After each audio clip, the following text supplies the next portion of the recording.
जय हिंद दोस्तों।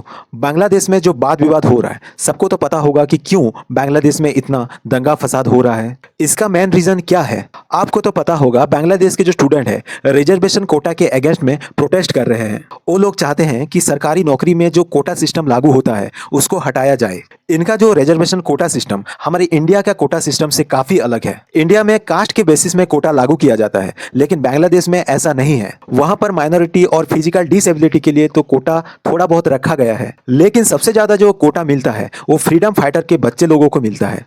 इंडिया के जैसा वहां पर भी सरकारी नौकरी के लिए भर्ती निकलता है। सरकारी नौकरी के लिए जो भर्ती निकलता है, पहले रिजर्व कोटा वाले को नौकरी मिलता है, जो कि लगभग 56% टोटल रिजर्व कोटा है। माइनॉरिटीज और फिजिकल डिसेबिलिटीज के कोटा को छोड़कर लगभग 30% से ज्यादा कोटा के बच्चे लोगों को दिया जाता है। यही रिजर्वेशन कोटा के अगेंस्ट में सारे स्टूडेंट प्रोटेस्ट कर रहे हैं। शुरुआती तौर पर यह प्रोटेस्ट नॉर्मल था, लेकिन अभी इतना भयानक रूप ले चुका है कि वहां पर मिलिट्री कर्फ्यू डिक्लेयर कर दिया गया है। वहां का जो प्राइम मिनिस्टर शेख हसीना अपना जान बचाने के लिए इंडिया भाग आई है। अभी बात आता है कि प्रोटेस्ट इतना हिंसा में क्यों बदल गया, इसका मेन रीजन क्या है। दोस्तों, लोकतांत्रिक देश में कोई भी प्रोटेस्ट होता है तो शुरुआती तौर पर पीसफुल ही रहता है, फिर इतना भयानक रूप क्यों ले जाता है, और जब हद पार कर देते हैं तो सरकार जनता को ही दोषी ठहराता है।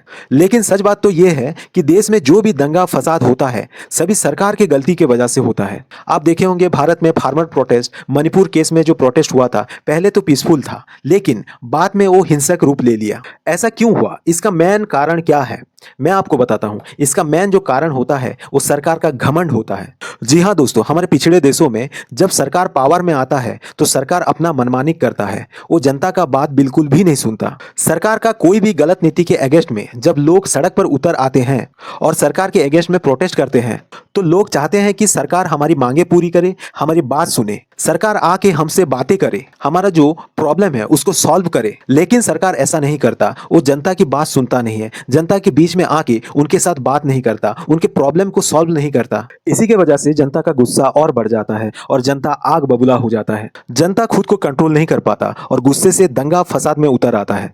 हालांकि ये बात सही नहीं है, लेकिन इसका मूल कारण होता है सरकार। मैं कहना चाहूंगा कि सरकार क्यों जनता की बातें नहीं सुनेगी, सरकार क्यों अपना मनमानी करती है। इसीलिए मैं कहता हूं जो दंगा फसाद होता है इसका 100% जिम्मेदार सरकार ही होता है। सरकार अपने वोट बैंक बचाने के लिए किसी भी हद तक जा सकता है। लोग दंगे में मरे या फिर किसी को मारे, सरकार का कोई मतलब नहीं रहता।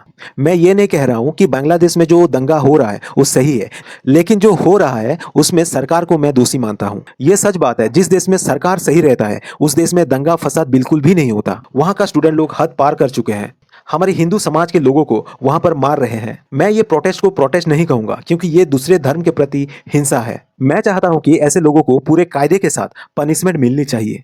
तो ठीक है दोस्तों, अगर आपको ऐसे ही वीडियो चाहिए तो मेरे चैनल को लाइक और सब्सक्राइब कर दीजिए। मैं आपके लिए और वीडियो लेके आऊंगा। तब तक के लिए जय हिंद, जय भारत।